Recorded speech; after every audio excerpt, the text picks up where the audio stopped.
Bienvenue sur Africa 24 pour cette nouvelle édition de l'Africa Tonight. Voici les titres de l'actualité. Le Conseil présidentiel pour l'Afrique a célébré vendredi 30 novembre son premier anniversaire à Paris. Composé de 9 personnalités issues de la société civile française et africaine, ce conseil constitue une instance clé pour le renouvellement des relations entre les pays d'Afrique et la France.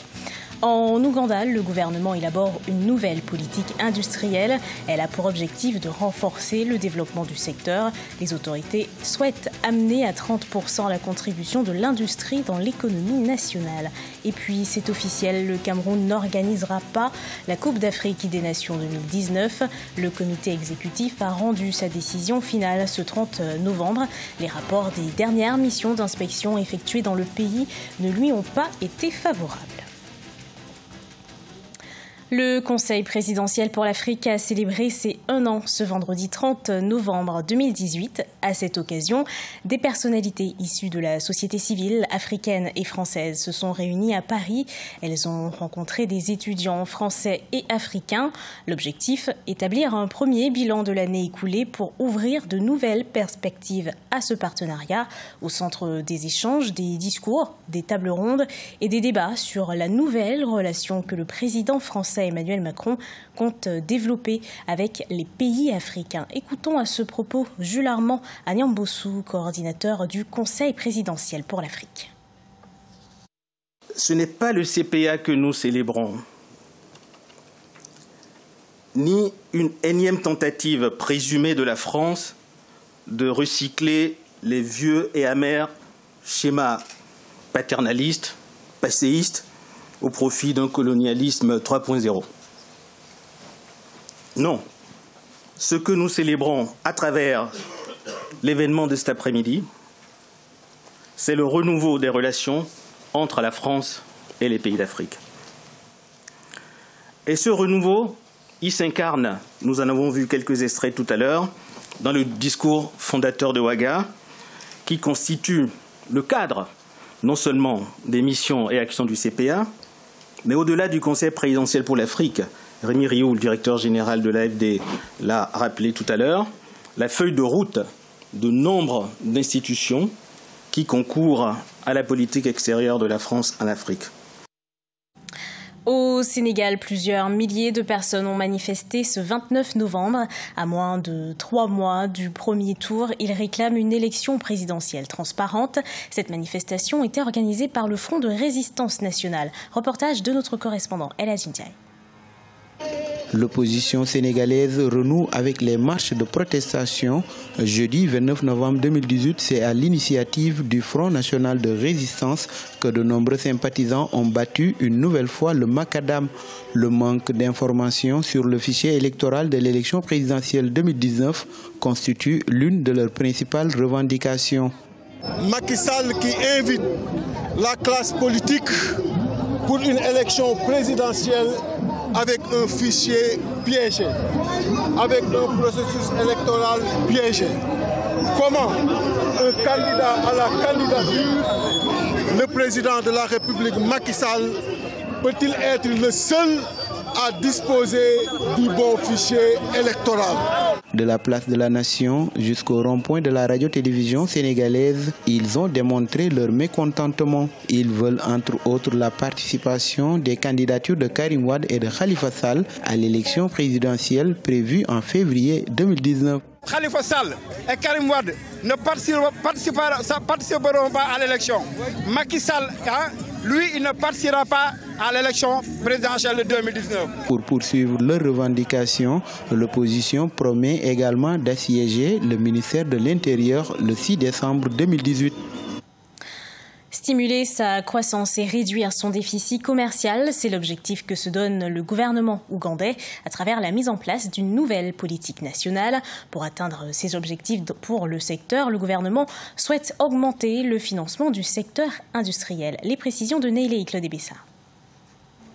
Le gouvernement ougandais envisage impulser à 30% la contribution de l'industrie et du secteur manufacturier au produit intérieur brut du pays. Pour ce faire, les autorités ougandaises procéderont à l'élaboration d'une nouvelle politique industrielle. La politique proposée contribuera à stimuler la croissance industrielle et à réduire le déficit commercial. Une action qui passera par le renforcement des lois sur les licences industrielles, le code des investissements et le tarif extérieur commun pour l'Afrique de l'Est. Le gouvernement, en réalité, s'est fixé pour objectif de passer de 20 à 30% de participation du secteur industriel dans le produit intérieur brut. En Ouganda, entre 2015 et 2016, pendant que les exportations augmentaient de 7%, les importations, elles, augmentaient d'un peu plus de 8%, ce qui a pour effet d'augmenter le déficit commercial. La nouvelle politique industrielle entend donc résoudre ce problème. Au 31 octobre 2018, le développement industriel du pays s'est établi à 6,2% du produit intérieur brut contre 3,4% en 2017.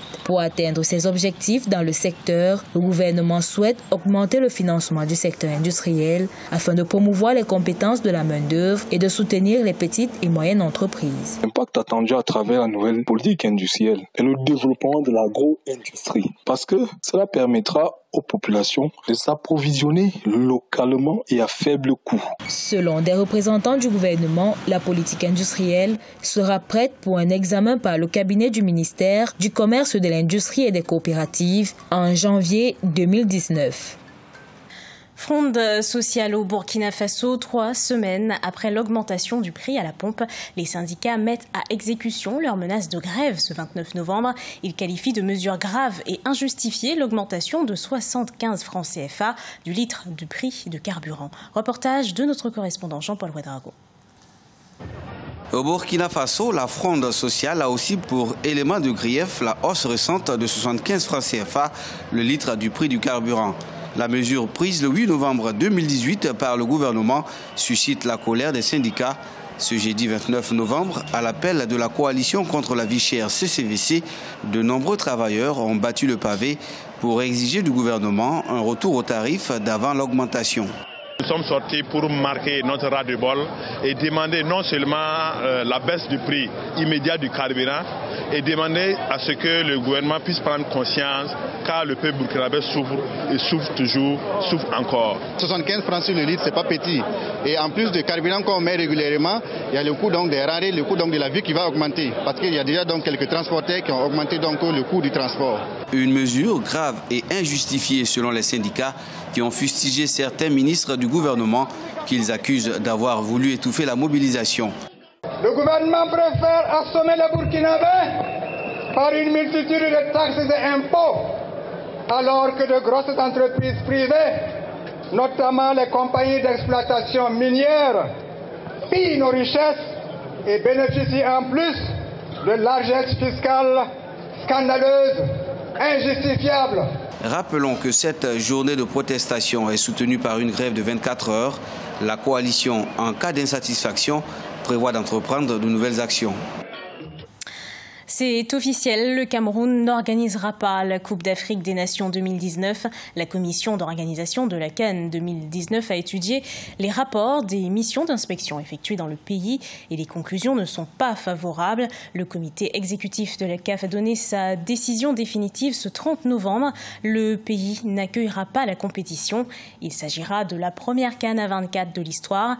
Un appel à candidature sera lancé. Le Maroc, l'Afrique du Sud ou l'Égypte pourrait être candidat. Écoutez notre journaliste sportif José Douglas à propos de cette décision de la CAF.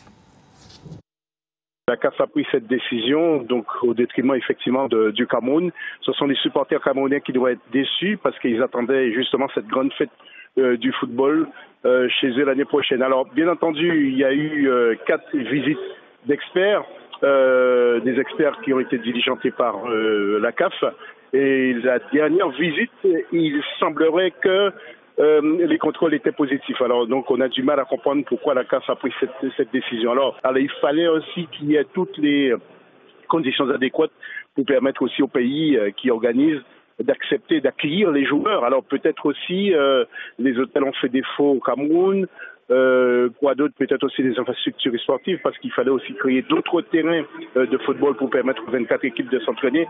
Alors plein de problèmes qui se sont greffés autour de ce dossier qui empêche justement le Cameroun d'avoir cette Coupe du Monde. Alors la CAF a accordé quand même 21 jours aux pays qui sont désireux d'organiser cette CAN de se prononcer. Alors bien sûr, il y aura quelques dossiers qui vont être envoyés, mais on sait tous déjà que c'est le Maroc qui va obtenir cette organisation. Pourquoi? Parce que le Maroc vient d'organiser le CHAN il n'y a pas longtemps. Le CHAN, ça s'est bien passé. Le Maroc était candidat pour l'organisation de la Coupe du Monde après le Qatar, c'est-à-dire 2026. Ce journal a été préparé par l'ensemble de la rédaction. Merci de l'avoir suivi. Dans un instant, une nouvelle édition de l'actualité sur Africa 24.